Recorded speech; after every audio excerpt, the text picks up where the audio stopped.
Okay, so try to imagine this, a digital health system so huge, so interconnected, that it touches the life of every single person in an entire country. Today, we're diving into Turkey's digital health revolution, and trust me, the scale of this thing is just incredible. And when I say huge, I am not kidding.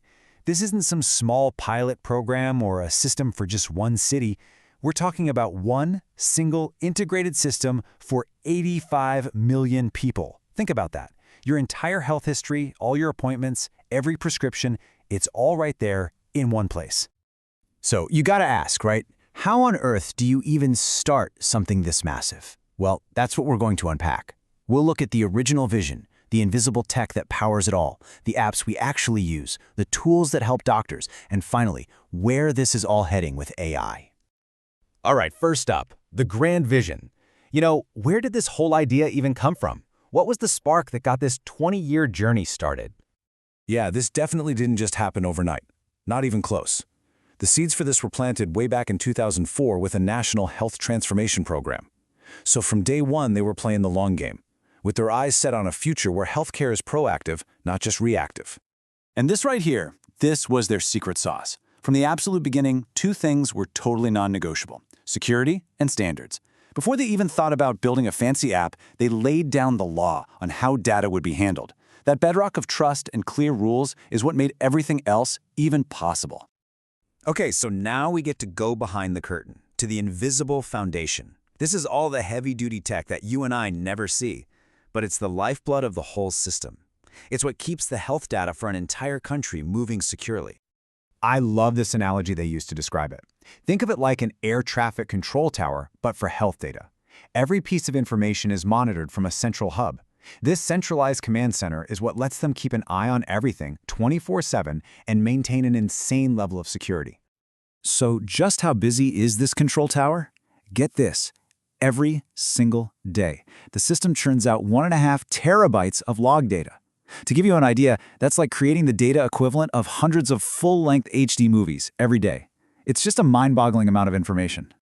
So what even is all that data? It's called log data, which is just a fancy way of saying it's the digital footprint of everything that happens on the network. The best way to think about it is like the system's own ECG, its own heartbeat. It tracks every appointment booked, every prescription sent, every lab result viewed.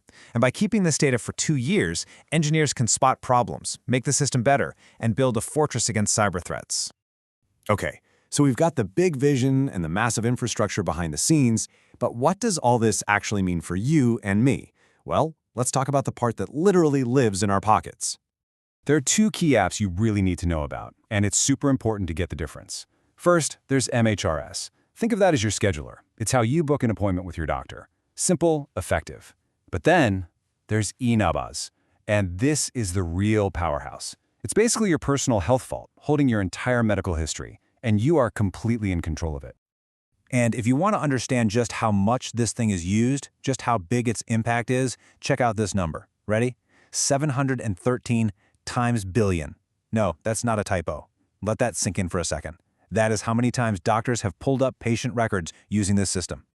So what does a number that big even mean? It's not just a statistic. It means 713 billion times a doctor had the full picture. They could see your allergies, your past treatments, all of it. That leads to safer diagnoses, better treatment plans, and a huge drop in potential medical mistakes. It's literally life-saving. And the cool thing is, eNabaz isn't just a dusty old digital filing cabinet. It's turning into an active tool that actually does things. For instance, the entire process for organ donation, from consent to communication, is now handled digitally right on the platform. In some of the most stressful moments imaginable, the system makes a really tough process just a little bit smoother and more transparent. But hey, this whole revolution isn't just for patients. Let's flip the coin and look at how it's empowering the experts, the doctors and nurses on the front lines. They've been given some seriously powerful new tools that are completely changing how they work. Teleradiology is a perfect example. So imagine you're in a small, remote town and you need a CT scan. Before, you might have had to wait days or travel for a specialist to see it. Now, that image is uploaded instantly, and a top specialist, maybe hundreds of miles away, can look at it and send back a report right away. Geography just doesn't matter anymore. It's incredible. And speaking of changing the game, check out this daily number, 2 million. That's how many electronic prescriptions are written every single day. The old paper script? It's basically a museum piece now, and this makes the whole process so much safer and more efficient for everyone involved. And there are so many other life-saving things happening in the background, things you might never even think about. An ambulance can send a patient's ECG to the hospital while it's still on the road, so the emergency room is prepped and ready.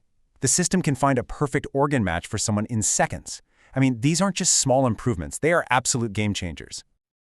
Okay, so this brings us to the final piece of the puzzle. And honestly, it's the most exciting part, the proactive future. With all this data and all this tech, where do we go from here? Well, it's all about making a huge shift, from reacting to sickness to predicting it with AI. Yeah, the big dream here, the ultimate goal, is to move away from a healthcare system that just waits for us to get sick.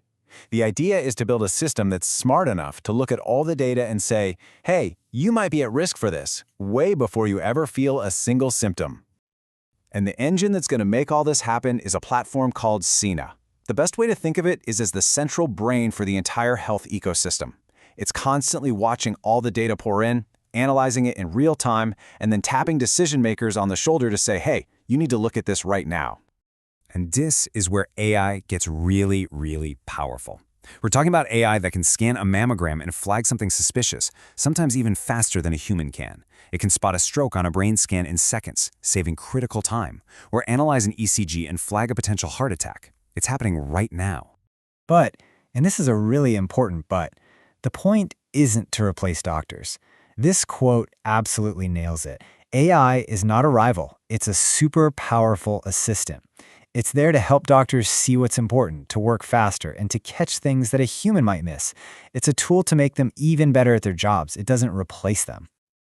So there you have it. From a simple idea 20 years ago to a massive AI-powered system that's predicting the future of health today. It's been an incredible journey, and it leaves us with one huge question to think about. As we rely more and more on these incredibly smart AI assistants, how will we feel about a future where our phones might actually understand our health better than we do?